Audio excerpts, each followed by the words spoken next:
Independence Day weekend here on Fox and Friends, doing it like no other show, I'd like to think. Yeah. Honoring our nation. Absolutely. No other show will be more patriotic than Fox and Friends on Independence Day weekend. It is Independence Day weekend. It is, I think, in all of our estimation, somewhere tied, perhaps in first place for the best holiday of the year. Mm-hmm.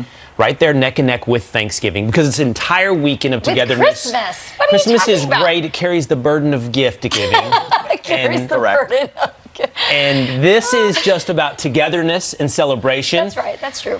And so send us your pictures from Independence Day weekend. We'd love to see how you celebrate this with your friends, your family, your community, your barbecue, your grill, your good times at friends@foxnews.com. I totally winged that. I don't know if that's right. Is that Did right? I nail Did it? you say it right? Friends@foxnews.com. I get it wrong, Email too. us, yes. And by the time we get through the show, we're going to have red, white, and blue flowers.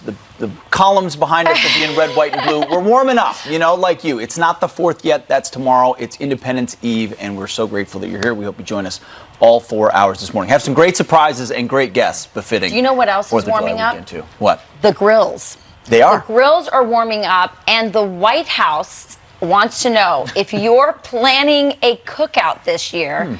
They're saying that there's some really great news. They want us to this is their tweet. They said, catch up on the news. According to the Farm Bureau, the cost of the 4th of July barbecue is down from last year. It's a fact. You must hear. Mustard. Pun. Oh, there's Mustard. so pun. Yes. Okay, mustard hot dog. The Biden economic plan is working, and that's something we can all relish. Think about that, well. 16 cents of saving. 16 whole cents. Boom. How you like that? Nailed it. Peter Ducey asked Jen Psaki about this 16-cent savings this year on your holiday cookout. Here's what she had to say. The official White House account tweeted yesterday, the cost of a 4th of July cookout is down 16 cents from last year. 16 cents. There has been a reduction in some of the costs of key components of the 4th of July barbecue. So that was what the tweet was noting. So does the White House think that 16 cents off of barbecue has more of an impact on people's lives than gas being $1 more this time? This 4th I of would July say versus last if you year? don't like hot dogs, you may not care of the reduction of costs. You don't have to like hot dogs. You can't buy a But hot dog for 16 cents. a That's reduction like a of bite I a will hot say dog. that what we are most focused on is the fact that we've created now more than 3 million jobs since the president took office. What you couldn't see off camera was Will Cain clapping through that entire Can I tell clip. you why? There was so many great unintentionally comedic moments in that clip. First of all, Peter didn't have a question. He just said, 16 cents? Yeah. And then she said, there's some key components that are cheaper. And then the best part is, in true Democratic fashion, she spun it to Peter being anti-hot dog. Yeah, it was the best. But you know what I got from it? I got from it that Jen Psaki has actually never really gone to shop for a barbecue or even for a big family, because there's absolutely no way in heck that if you shop regularly that you have not noticed over the last 4 months, prices are increasing. I see my bill all the time.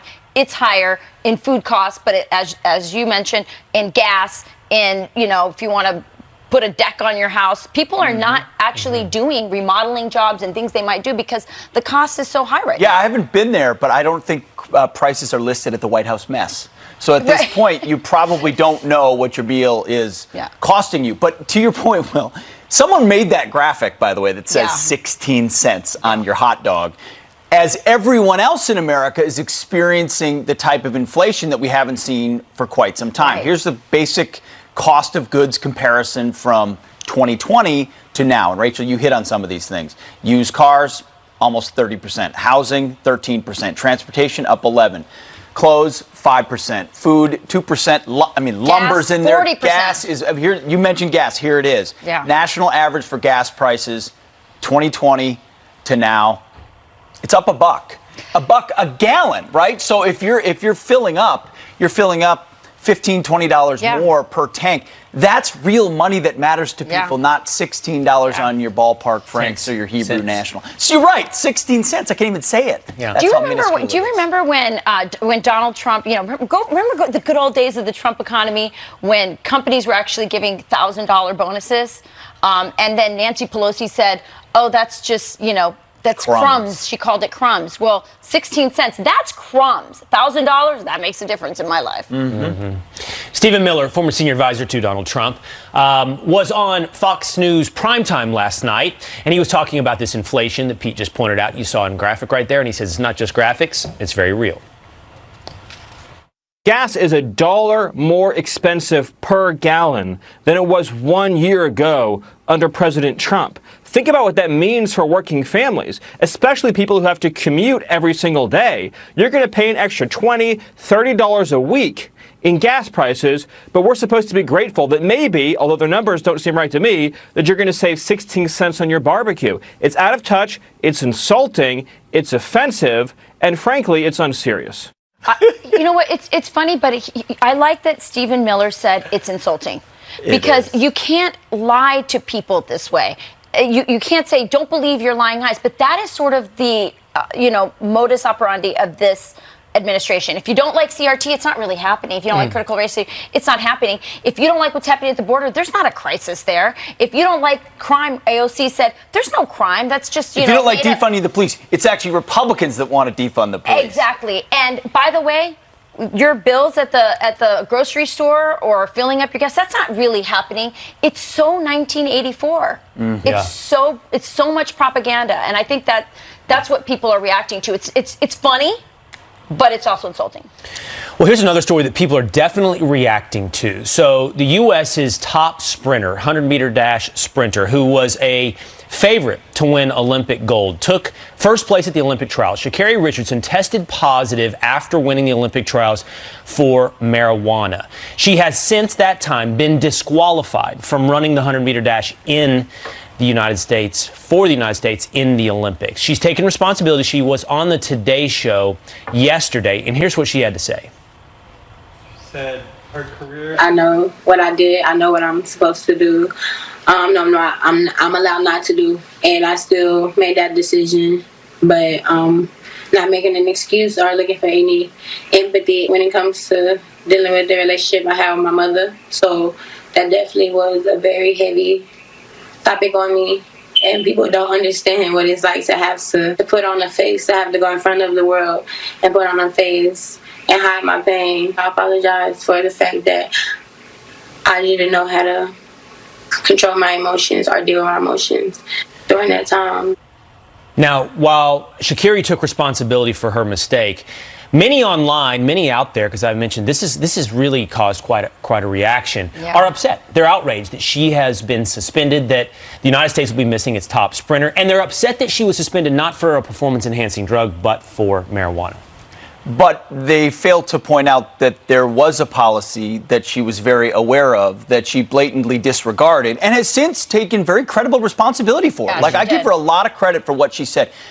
She lost her biological mother the week before, and emotionally, was looking for ways to manage it, made that decision, knew she made that decision, and has lived with that, is willing to live with the consequence. I mean, you can't really hate on her or fault her at all for the way she's handled it. I mean, she knows what she did. She knew what the policy was. Some people don't like the policy. If you don't like the policy, you better change the policy, but you can't change the policy afterwards. She's not the only person that's been suspended for that. Michael Phelps was suspended, was it back in 2009? There was a photo of him smoking weed.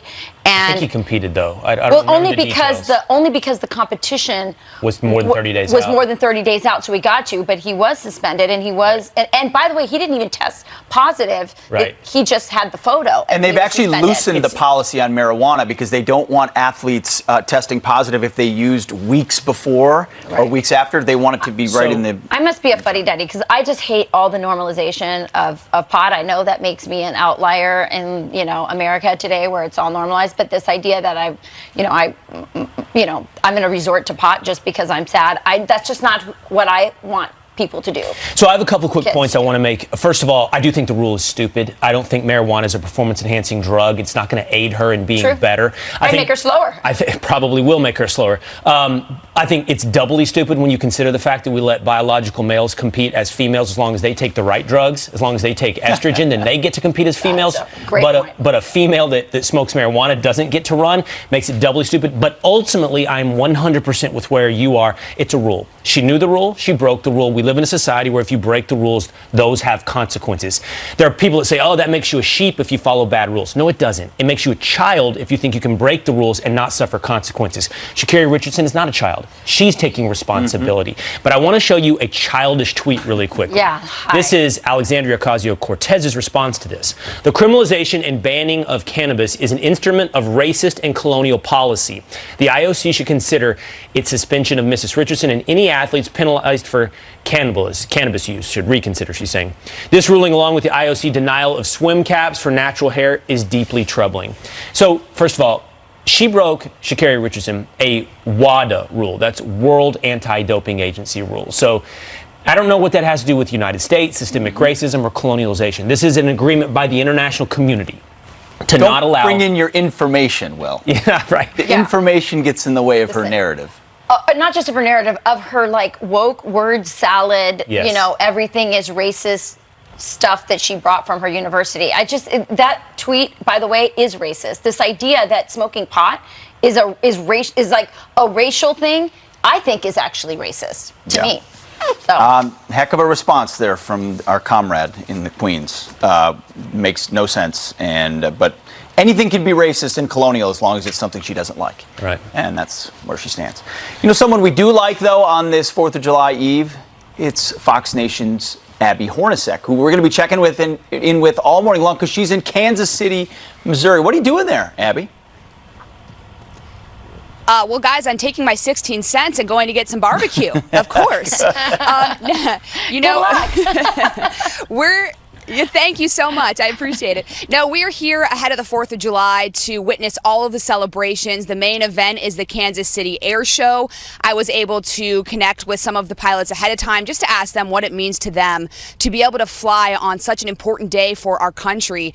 But first, we wanted to recognize the fact that our freedom isn't necessarily free. Men and women have been fighting for our country for decades. So that's why we're right here in front of the National World War I Museum and Memorial. We took a tour a little bit earlier, and you'll see that in a little bit. But guys, just to be here is so incredible because everyone's so patriotic, and I heard you say unity earlier. That's what it's all about. Absolutely. All right, we'll check in with you throughout the morning, Abby. Thank you so much. Thank you, Abby. ICE agents and sheriffs in Texas are suing the Biden administration for not letting them do their jobs, which includes deporting illegal immigrants for breaking the law. Our next guest is a veteran running for Congress in Texas, Wesley Hunt. He joins us now. Wesley, good morning to you. What do you make of this? This is, as we see across the nation, sheriffs and governors, for that matter, taking essentially the law into their own hands, saying if the federal government won't enforce the law, we will. And now we see a lawsuit from Texas sheriffs saying you need to do your job. What do you make of it? Well, these are the consequences of failed leadership at the federal level, and now we have to take the power back and take control in our own hands to get this right. And let's just talk about the contrast in leadership that we've seen over the course of the past few weeks. Just a couple of days ago, we saw President Trump with Governor Abbott at the border, at the crisis, trying to find ways to rectify this issue. And just a week ago, we saw Kamala Harris flying to El Paso, and I think it was Senator Cruz that noted that that was 800 miles away from the crisis. Now, that's like having a crisis in New York and then choosing to fly to Chicago. And that's just not leadership. Over the course of the past few months, we've seen enough fentanyl flow into our country to kill every American 4 times. We've had 180,000 apprehensions just last month, which is the most in 21 years. This is a public health issue. It's a national security issue. It's a public safety issue. And right now, the Biden administration is failing us all, and we've got to do something about this. Yeah, I think you're absolutely right, Wesley. Let me move on to another topic with you this morning. So Gwen Berry is the Olympic hammer thrower. Came in 3rd place, but on the podium for that 3rd place bronze medal, turned her back on the national anthem and the American flag. Now she's being asked, will you do the same in Tokyo at the Olympics? Let's listen to her response. Here's Gwen Berry on CNN. There will be a ban on protests and demonstrations at the Tokyo Games. Are you going to abide by the ban should you make the podium at the Olympics? We'll see. You won't answer. I won't answer. Yeah. We'll see. You know, it just depends. It depends. You know, everything is a spur of the moment. It depends on how I'm feeling and depends on what I want to do in that moment. Well, that's a laughing matter, as you can see. Wellesley, I want to get your reaction to that. I also want to get this in there and see if you can address this as well. Just in the past, I'd say 24 hours, tweets from Gwen Berry from the last 10 years have come out where she had blatantly racist statements to make about white people, Asian people, and Latino people. Also, on January 6th of 2021, she tweeted, "I wish I was in the White House. I'd handle this for everyone." And I'm not sure what that means, but Donald Trump was in the White House on January 6th, and I can't tell if that's a direct threat or what exactly that means. I'd love your reaction to all of this. You know, this is America. This is the greatest country in the world. And as we go into our 4th of July weekend and our Independence Day, people died for the right to be able to allow her to participate in the Olympics. This is no laughing matter. And people like me take this very seriously because I sacrificed my life and my friends and my classmates sacrificed their lives for people to have the right to be able to participate in these games and represent our country. You should be honored to do it with dignity. You should be honored to do it with pride. But what's most disturbing to me is the distraction that she's taken away from her teammate, Deanna Price, who has now set a new American world record and will probably set another record during the Olympics. Instead of us talking about her excellence, we're talking about her foolishness. And look, you know, we fought to give people the right to be able to express themselves the way they see fit. But making threats to the President of the United States, making threats to our citizens as a person representing our country, that's just not the American way. No. We have people that would die to be on that podium and die to participate in these games. I really wish that she would just appreciate that. Yeah, it's not the American way. It's not acceptable. And maybe it's not appropriate for someone representing the United States of America. Wellesley, thank you so much for being with us this morning. God bless you. Happy 4th. You too. Happy 4th of July. We're back with a Fox News alert right now. Crews are continuing to search for the 126 people still missing in the Florida condo collapse. Charles Watson joins us live from Surfside as we learn more about the victims who have been found. Charles. Hey, good morning, Pete. Rescue crews continue to search through the site of that partial building collapse that, as of now, has killed 22 people. At this hour, as you mentioned, 126 people are still unaccounted for as crews work around the clock to pull people out of a mountain of debris before Hurricane Elsa makes a forecasted landfall on Monday. And there are concerns among officials that the high winds and rain the storm could produce may compromise what's left of Champlain Tower South. Our Department of Emergency Management is assuming that will happen and making the necessary preparations to be able, obviously, to protect a lot of the equipment. On Friday, we learned among the 22 confirmed dead is the 7-year-old daughter of a Miami firefighter. We're told he worked around the clock searching for the young girl until he finally found her body late Thursday. And as officials continue their inspections of nearby buildings, one in the city of North Miami Beach was forced to close and evacuate more than 300 residents. According to city officials, an audit of Crestview Towers condominium found the building was structurally and electrically unsafe in January, though city officials have not immediately released the details of what those structural issues are. Rachel? Thank you, Charles. See the rain pitter-pattering there? We got a tent for them because they deserve it. All right, now to this. The United States is the most generous and free nation in the world. That's a fact. But for some privileged Georgetown students, that isn't enough to make them proud to be an American. Are you proud to be an American? No. I feel embarrassed to be an American every day. Not really in this climate. Not most of the time. I think sometimes it's just a little embarrassing. No. Be proud of what? What is there to be proud about if you're black? I think that's a complicated question for me. I think most of the time, no. At least over the past 4 years, it's been tricky to, love to be an American. It's tricky. Wow. Our next guests are here to explain why they are proud to be living in the United States of America. Joining us now, Lily Tang Williams, a Chinese immigrant who survived Mao's Cultural Revolution. Eli Kohanim, a former State Department Deputy Special Envoy under Trump who came to the U.S. as an Iranian refugee. And Daniel DiMartino, a Venezuelan refugee. Thank you all so much for being here on this Independence Day Eve. Really appreciate it. You all have a very special connection to what makes America special. Lily, let me start with you. What do these young college kids not understand about our country? Well, thanks for having me. And of course, I feel sorry for those young students. They remind me of my past, living in communist China for 23 years.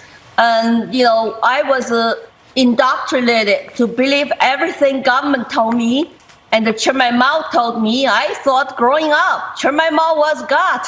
So I think that they're the products of U.S. educational system today. Of course, the media influence our kids' lives every day. So I think there are millions of people would like to switch place with them if they don't feel like they love this country, especially the Hong Kong students leaders. We love to have them here as freedom fighters.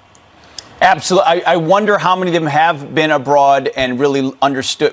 By the way, there's other videos where they're asked, where else would you like to go or where else is better? And they don't have an answer. That might be part of the problem. They haven't seen the other side of the coin like all of you have. Ellie, to you, when these kids spout off the way they are about our country, what are they missing? Pete, I came to the United States as a child escaping the anti-Semitism of the revolution of the 1979 Islamic Republic, which took over Iran and brought this oppressive regime into power until this day. And so, like millions of others, I came to the U.S. fleeing persecution, religious oppression, at the threat of my life. And millions of people like me come to America because America is the land of liberty and freedom. The U.S. Constitution guarantees us rights and freedoms that are considered God-given and not government-given. And America is truly the greatest country on earth. So I think our young people are being misled and miseducated, and there are truly international forces that are against the United States, and they're teaching these kids to be un-American and anti-American. It's a real problem. It sure is. Daniel, what's the impact of a generation of kids going through our high schools and universities believing the country they're in is a bad place? Well, it means that policy is going to be shaped as if this country was a bad place, and it means that policy is going to be anti-American, right? Yes. It's not strange to me. When I first came to the United States and I had a freshman college class and in American politics, the student that was sitting next to me was telling me how she was not proud of being an American. And I was just shocked, right? Because I had just come from Venezuela, a country that is destroyed right now by the same ideology that is anti-Americans are espousing, right? Socialism. And I could not believe it because I love this country that I'm living in, and I'm so grateful to be here, right? And I think that we need to change that. And that starts in the family, and that starts also in the education system. Amen. Fled socialism only to find the student next to you is spouting off socialism because that's what they've been taught all the way through. It's a scary moment, but all of you have seen the flip side and appreciate the red, white, and blue and why it is so special. Thank you, Lily, Ellie, and Daniel, perfect guests for this July 3rd. Thank you all so much. Thank you. Appreciate it. Thank you. You got it. All right, let's now turn to Chief Meteorologist Rick Reichmuth for our Fox weather forecast. He's not a socialist. He's a meteorologist. I'm a meteorologist. One of the ists, but yeah, not the same thing. By the way, Pete, outside right now, it looks like Fox and Friends. Right here for 4th of July weekend, it looks like old-time Fox and Friends. It's amazing. Very exciting. 4th of July weekend, well, a lot going on. Take a look at the weather map to show you the first thing we're talking about, and that is the tropics. Hurricane Elsa out there across parts of the Eastern Caribbean, moving really quickly, and it is going to have some sort of impacts around parts of Florida. Maybe Tuesday into Wednesday, maybe late Monday, we'll start to see some showers. This is the official track, bringing it maybe tropical storm strength across the western side of Florida. These are what our models look at. For the most part, I think we're talking about the western side of Florida, but that means everybody in South Florida is going to get some of this moisture, some of it very heavy, and obviously in the Surfside area, maybe starting Monday, we're going to have some problems associated with that. Want to show you this as well, a big front moving across parts of the eastern seaboard. Obviously rainy here across parts of the Northeast. Not a great day today across the Northeast, better tomorrow for your 4th of July, and out across much of the Southeast tomorrow is going to be looking great as well. All right, guys, send it back to you inside. Rick, thank you very much. Appreciate it. All right, still ahead, the White House is grilled for bragging that your July 4th cookout it's going to be 16 cents cheaper. 55 hours of training. That's crazy. President Biden touting the June jobs report. The last time the economy grew at this rate was in 1984, and Ronald Reagan was telling us it's morning in America. Well, it's getting close to afternoon here. The sun is coming out. 850,000 jobs were added, but the unemployment rate ticked up to 5.9%. Here to crunch the numbers, Brandon Arnold, the Executive Vice President of the National Taxpayers Union. Brandon, thank you so much for being with us this morning. So added more jobs than was expected, but yet unemployment goes up. How do we make sense of this? Yeah, I mean, I think overall this is positive news. The economy continues to create jobs. The unemployment rate went up because people are entering the labor force. That's a good thing. It could happen a lot faster if we were, for instance, to get rid of some of these enhanced unemployment benefits that are keeping people on the sidelines. Of course, 26 governors have taken steps to roll back those benefits to get people back to work, and it's starting to work, but we still got a long path ahead. What do you expect to happen when these unemployment benefits expire in September? How will the economy respond? Well, I think we're already starting to see that in certain states. Again, 26 states have either suspended them or have started the process to do so. And where we've seen that, we've seen better unemployment numbers, fewer people making first-time claims for unemployment because people are getting off the sidelines and starting to go back to work. There's other things that we need to do. We need to make sure people have access to childcare, that schools are open, daycare centers and so forth are open. But we're on the right path, generally speaking, I think. Okay, so while unemployment might be headed in the right direction, on the other hand, inflation is going up. The question is, for how long will we see prices rise? Here's a list of common goods now versus 1 year ago. Used cars up almost 30%, housing up almost 13%, transportation 11%, clothing 5.6%, food 2.2%. This is the White House celebrates that cost of goods on your 4th of July grilling experience will be 16 cents less. Talk to me about inflation and where we're headed. Yeah, I mean, this is ridiculous, this graphic that the White House released. I mean, they put hamburger meat in there because it's gone down slightly, but they fail to recognize that other food prices have gone up almost across the board. So if you want to put that into a hamburger bun, guess what? That hamburger bun is up 6%. Across the board, consumers are seeing higher prices. So if you have to fill up your tank with gas in order to get to the gas station to save those 16 cents, well, forget about it. You just lost that money. Biden can make this problem a lot worse, of course, if he continues down this path that he's on right now, trying to borrow trillions and trillions of dollars. That's going to flood the economy with more dollars. That's going to make inflation worse, not better. We're going to see food prices continue to tick up. That's a little concerning. All right. Brandon Arnold, thank you so much for your time this morning. Thanks. All right. Well, we celebrate the American flag this